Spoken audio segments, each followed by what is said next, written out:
Good morning, everyone. Good morning, sir. Our topic for today is diffusion.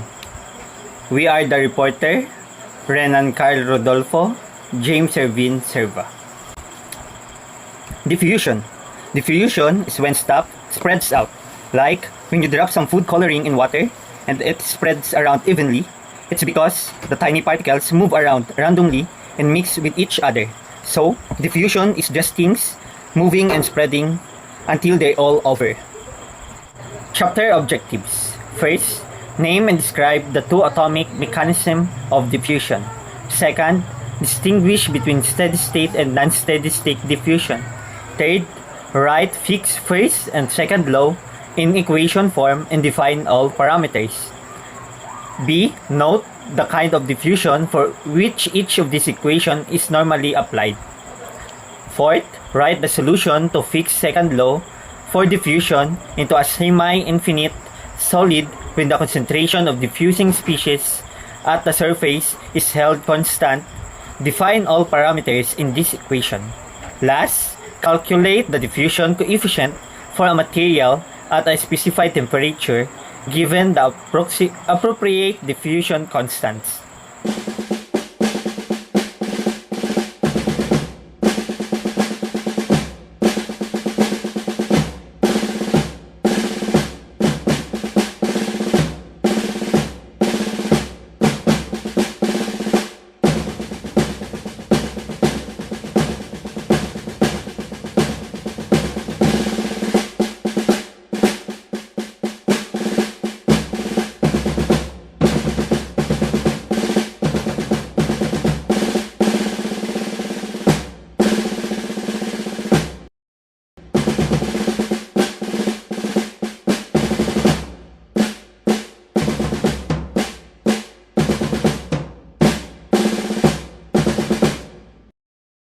Introduction. This chapter discusses the atomic mechanism by which diffusion occurs, the mathematics of diffusion, and the influence of temperature and diffusing species on the rate of diffusion. The phenomenon of diffusion can be demonstrated using a diffusion couple, where two different metals are joined together with intimate contact between their phases. In this case, let's consider copper and nickel. The process involves heating the diffusion couple at an elevated temperature below the melting point of both metals for an extended period and then cooling it to room temperature. Alloyed region. After this treatment, chemical analysis reveals a specific structure resembling figure. At the ends of the couple, there is pure copper and pure nickel, but between them, there is an alloyed region. This alloyed region shows a variation in the concentrations of copper and nickel across its depth. Interdiffusion or impurity diffusion. These results indicates that during the heating and cooling process, atoms from one metal, copper, have moved or diffused into the other metal, nickel, and vice versa. This movement of atoms between the metals is referred to as interdiffusion or impurity diffusion. The diffusion process leads to the formation of an alloyed region with varying compositions of the two metals, demonstrating the concept of diffusion at cross interference. Second, self-diffusion involves the movement of identical atoms within a pure material, leading to two positional changes without altering the materials. Interdiffusion involves the migration of different types of atoms between materials or regions with different compositions, resulting in observable changes in composition at the interface or within the diffusion couple. Diffusion mechanism. Diffusion mechanism. From an atomic perspective, diffusion is just a stepwise migration of atoms from an ice site to lattice site. In fact, the atoms in solid materials are in constant motion, rapidly changing positions. For an atom to make such a move, two conditions must be met for an atom to diffuse. The first is the empty adjacent site. For an atom to diffuse, there must be an available or empty lattice site nearby where it can move to. This adjacent site could be vacant due to thermal fluctuations or defects in the lattice. Second, sufficient energy. The diffusing atom must possess enough energy to overcome the energy barriers associated with breaking bonds with neighboring atoms and causing lattice distortion during its displacement. This energy is primarily vibrational in nature, which is influenced by the temperature of the material. Two primary models are significant for metallic diffusion. Vacancy diffusion. These models involves the diffusion of atoms by hooping from one lattice site to another via vacancies. Empty lattice sites, atoms move into adjacent vacancies, creating a vacancy at their original site. Interstitial diffusion. Interstitial diffusion in this model, smaller atoms can diffuse through a crystal lattice by squeezing into interstitial sites, spaces between regular lattice atoms, and moving through the lattice structure. Interstitial diffusion is more prevalent and faster in metal alloys compared to vacancy diffusion due to the smaller size and greater mobility of interstitial atoms, as well as the abundance of empty interstitial positions within the lattice. Understanding this diffusion mechanism is essential for predicting diffusion behavior in materials under different conditions, designing alloy system with desired properties by controlling diffusion processes, modifying materials microstructure through diffusion-related phenomena. Overall, vacancy and interstitial diffusion provide insights into how atoms rearrange and redistribute within solid materials, ultimately influencing materials' performance and behavior across various engineering applications. This understanding is foundational for material science and engineering, enabling the development of advanced materials with tailored properties and functionalities. Fick's first law. Diffusion flux. J. Diffusion flux. Diffusion is a time-dependent process where the movement of atoms or molecules within a material is quantified as a function of time. The rate of mass transfer due to diffusion is expressed as diffusion flux, J, which represents the amount of mass or number of atoms diffusing through a unit area per unit time. Mathematically, the diffusion flux is defined J equals m over AT, where J is the diffusion flux, mass or atoms per unit, area per unit time. M is the mass of the diffusing substance. A is the cross-sectional area across which diffusion is occurring. T is the elapsed diffusion time. The unit for diffusion flux J are typically kilograms per square meter per second. kg over meter per second squared, or atoms per square meter per second. Fick's first law for steady-state diffusion. Steady-state diffusion. Steady-state diffusion, in this scenario, the diffusion process reaches a steady state where the diffusion flux, mass of diffusing species per unit, area per unit time, remains constant over time.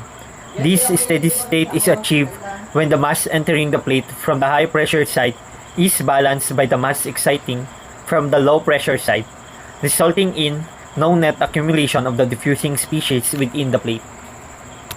Concentration profile and gradient. Concentration profile and gradient. Concentration profile. When the concentration C of the diffusing species is plotted against the position X within the solid metal plate, the resulting curve is known as the concentration profile. In this case, the concentration profile is assumed to be linear, as depicted in figure 5.3b. Concentration gradient dx over dc. The concentration gradient represents the rate of change of concentration with respect to distance x within the solid. Mathematically indicates equals dc over dx equals C. delta c over delta x equals to c sub a minus c sub b over x sub a minus x sub b, where C sub A and C sub B are the concentrations at position X sub A and X sub B respectively. Delta C is the change in concentration and delta X is the change in distance. Driving force in diffusion. driving force in diffusion, the term driving force refers to the factor that compels a diffusion reaction to occur.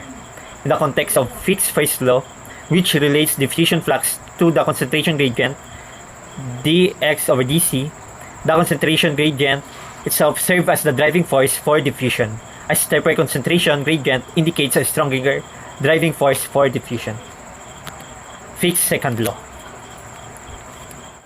So, Fick's second law. Shark concentration depends on position and time. Swimmer gets cut. How long does she have to get out of the bar? Here is the example. Non-steady diffusion. So we came up of this of explaining the non-steady state diffusion. The dye or the blood in the example will diffuse out into the water farther and farther away from you. It keeps diffusing farther and farther. So this example shows that the concentration depends on position and time. Fick's second law of non-steady state diffusion describes how the concentration of something like a gas or a liquid changes inside the material over time.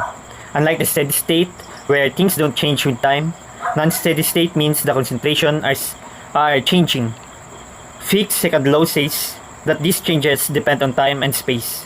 For example, imagine you put a drop of food coloring in water. At first, the color spreads slowly and then faster until the color looks the same everywhere in the water. Fick's second law helps us understand and predict how quickly and in what way the coloring spreads throughout the water. So, Fick's second law, when concentration depends on X and T. The concentration of diffusing species is a function of both time and position. C equals C, X and T. In this case, Fick's second law is used. Fick's second law is Fick's second law, AC over AT equals D A squared C over A X squared. This is a partial differential equation, and it has been assumed here that the diffusivity is independent of the composition. And D is the diffusivity that is independent of composition. To solve a PDE, we need boundary and initial conditions. Ang initial conditions is what it looks like when the time is 0. Then sa boundary conditions, what happens sa edges or sa ends of something sa bar. So example dito is ang copper diffusing into a long bar of aluminum. So we think this as some semi-infinite. So sa aluminum bar, this is a very long aluminum bar. So sa surface concentration of the bar is the X equals 0 dyan sa may copper atoms. Then so this is a very long aluminum bar to hanggang makano siya through infinity. Then sa dulo magbalik siya sa pre-existing concentration or initial concentration. Magbalik siya sa original pre-existing niya. So no effect of the surface concentration. No effect of the surface concentration. Boundary conditions, T equals 0, so ang concentration is equals to initial concentration. At T greater than 0, the C equals to surface concentration. So no effect of the surface concentration. Semi-infinite solid diffusion, so copper atom diffusing into aluminum bar. So yon ang naunang example. With increasing time, concentration increases further into the aluminum bar. So dyan makikita natin. Solution to PDE for semi-infinite solid diffusion. C x of t minus C sub 0 over C sub s minus C sub 0 equals 1 minus ERF x over 2 square root of dt. C x of t, concentration at point x at time t. Itong ERF is the error function, is equals to 2 over square root of pi integration of 0 to z e raised to the power of negative y squared dy. ERF C values are given in table 5.1. So next, factors that influence diffusion.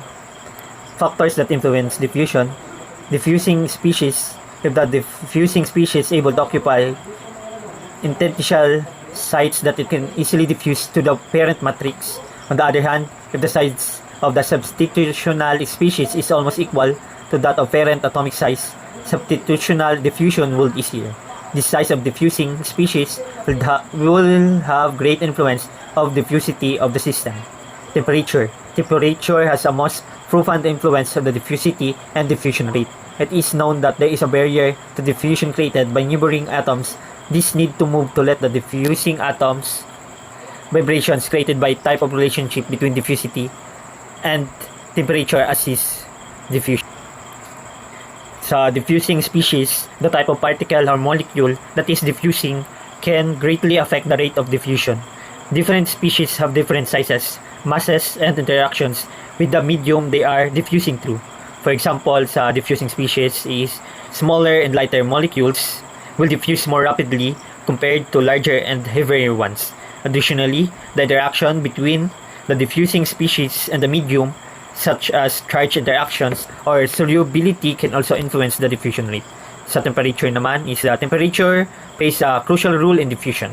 As temperature increases, the kinetic energy of the diffusing particles increases, leading to faster movement and a higher rate of diffusion. Conversely, a decrease in temperature will result in a decrease in particle movement and a slower diffusion rate. So, D equals D sub 0 exp Q sub D. So, sa temperature is D was D sub 0 exp times negative Q sub D over RT, where D sub 0 and temperature independent pre-exponential meters squared per second. Sa Q sub D is equals the activation energy for diffusion, mole or atom. R equals the gas constant, T the absolute temperature. Diffusion in semiconducting materials.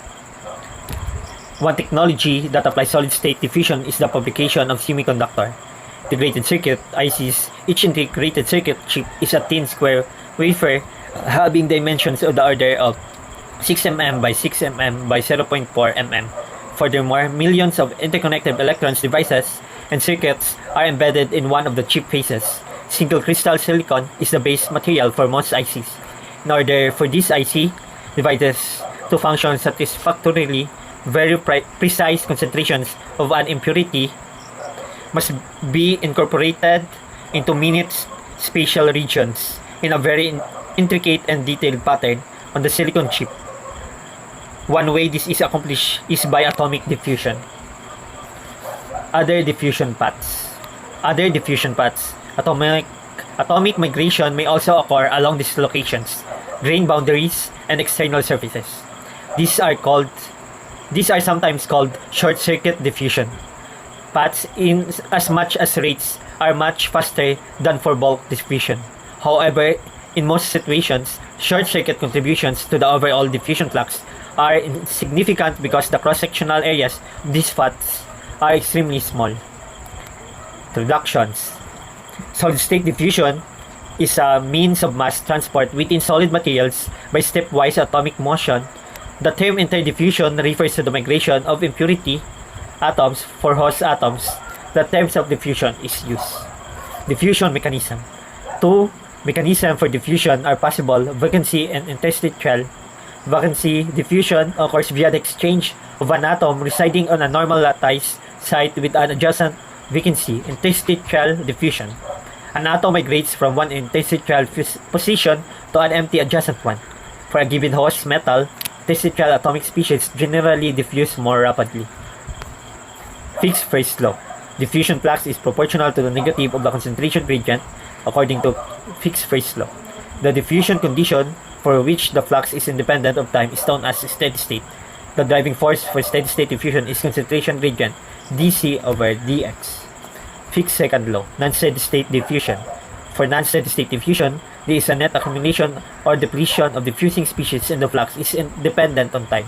The mathematics for non-steady state in a single x direction and when the diffusion coefficient is independent of concentration may be described by Fick's second law. For a constant surface composition boundary condition, the solution to Fick's second law, which involves the factors that influence diffusion. The magnitude of diffusion coefficient is indicative of the rate of atomic motion It depends on both host and diffusing species as well as on temperature. The diffusion coefficient is a function of temperature according diffusion in semiconducting materials. The two heat treatments that are used to diffuse impurities into silicon during integrating circuit fabrication are predisposition and drive-in.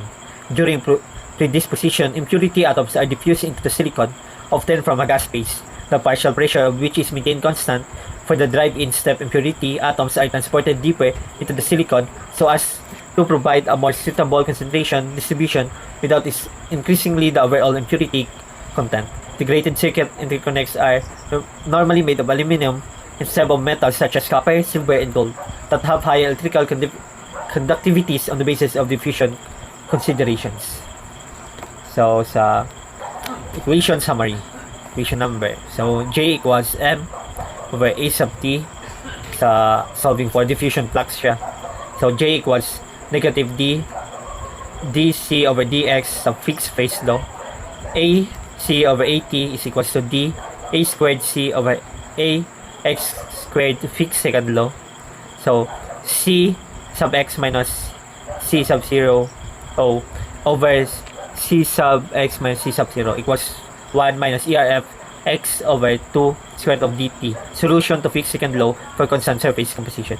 D equals D sub 0 EXP multiply to negative Q sub D over RT. Temperature dependence of diffusion coefficient. This of symbol. Ang A is the cross-sectional area perpendicular to direction of diffusion. C, concentration of diffusing species. C, or the initial concentration of diffusing species prior to the onset of the diffusion process. CS, or the surface concentration of diffusing species. Cx, concentration at position X after diffusion time T. D is the diffusion coefficient. D sub 0 is temperature independent constant. M, mass of material diffusing. Q sub D, activation energy for diffusion. R, gas constant. T, elapsed diffusion time. X, position coordinate or the distance measured in the direction of diffusion, normally from a solid surface. So the important terms and concepts: activation energy, carburizing, concentration gradient, concentration profile, diffusion, diffusion coefficient, diffusion flux, driving force, fixed phase law, fixed second law, interdiffusion, impurity diffusion, interstitial diffusion, non-steady state diffusion, self-diffusion, steady state diffusion, vacancy diffusion. So that is the end of our report. Thank you for listening.